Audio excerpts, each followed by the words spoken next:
Hi, welcome back for another 10 minutes of trusting.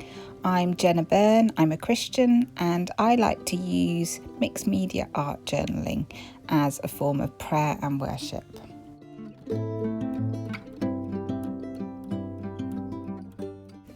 Come to me, all you who are weary and burdened, and I will give you rest.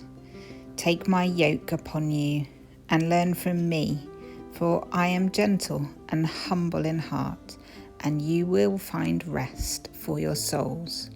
For my yoke is easy and my burden is light.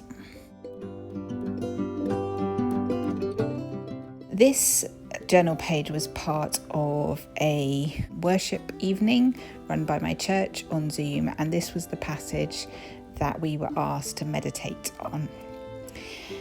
So I had the idea of printing these circles on the page, and as you can see, I am filling some of them in with my finger and some grey paint. And as I was doing this, it occurred to me that the things in our life sometimes turn into burdens, and they may not start off that way, but that's how we start to experience them. And just in the same way as some of these circles have become heavy and solid, and others seem light, almost like bubbles floating away, so it is with the things in our life. Things are just things in a way. And so I'm writing here, how does a thing become a burden? And I thought that's a good question to kind of ponder, really. And I'm not in any way belittling people's experience. I mean, some people have to carry enormous loads. I think I'm really just speaking about my own outlook and my own experience here, and just kind of trying to take a step back and think, does this thing that's troubling me, does it have to be a burden, or is there another way of looking at it? And has that got something to do with maybe gentleness and humility? And so I'm writing another question here. Is it a choice to pick up a burden? Jesus specifically tells us to come to him when we're burdened, that he will be yoked with us and help us to carry that burden. So is there an element of choice involved with whether we choose to do that or not?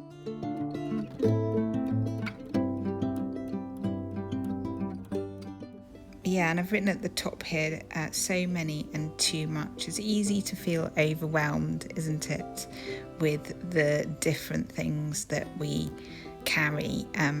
We might have a really heavy burden to carry, but also we might not have something massive, but we seem to have lots of smaller things maybe kicking off at one time. And I found some magazine images. This first one here is of a hiker with a backpack on. And I thought the idea of a backpack was kind of interesting, really, because there's only so much room in a backpack, isn't there? You have to make choices about what you're going to put in and what you're going to leave out if you're going on a long walk, or even doing some kind of big walk where you have to stay overnight. You'd have to carry everything that you need for food, for shelter in that backpack, and so you'd have to leave other things behind. You can't be overburdened and still make the journey. That's just a kind of mathematical fact, isn't it, with physical objects, and yet we don't seem to apply the same logic to what we carry emotionally, perhaps. This is a lovely bauble which jumped out because the colour seemed to work on the page. It's really interesting how when I follow a colour theme, often that highlights other things to me, and I just loved this beautiful circle, and I wondered if there's a way in which these things that could be burdens or could be bubbles could also possibly become beautiful.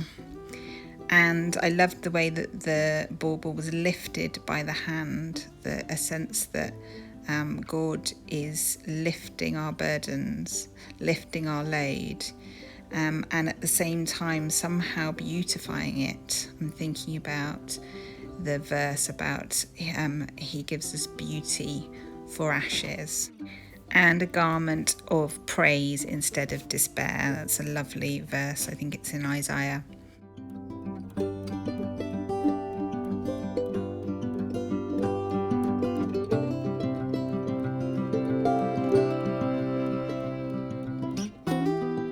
Wanted to write the words heavy and light on here, so I concocted the word heavy from magazine letters, and I found the word light, and I was going to cut it out of this phrase here, but I actually decided that I liked the whole phrase as it talked about a spacious place. Again, there's a reference to this in the Bible, isn't it? He brought me out into a spacious place. And I also found the word grace. This was all in the same magazine. I didn't have to look very far. And that jumped out at me because, of course, the main burden that Jesus carries for us is the burden of the law. We are no longer under the law. The law has been fulfilled in Jesus. And we are free from the law. And Jesus is our righteousness. So we are free from shame and guilt and sin and all those things. All those things don't need to burden us anymore because Jesus has taken them away through his death on the cross.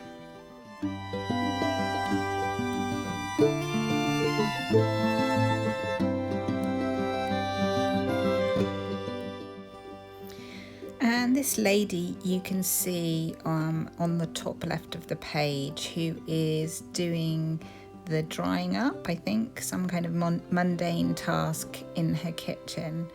I love the way that she is now looking through grace at the bauble, at the burden, and because she's looking through the lens of grace, she is seeing the beauty rather than the burden.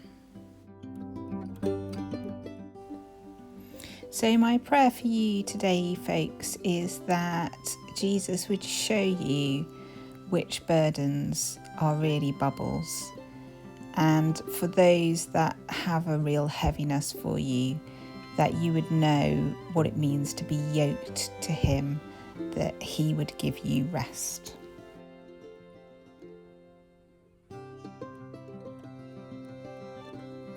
Thanks so much for taking the time to watch this video. Please do hit subscribe if you haven't already. And if you know someone else who maybe is struggling a bit at the moment, do share this video with them. I hope it will inspire and bless them. Okay, see you soon.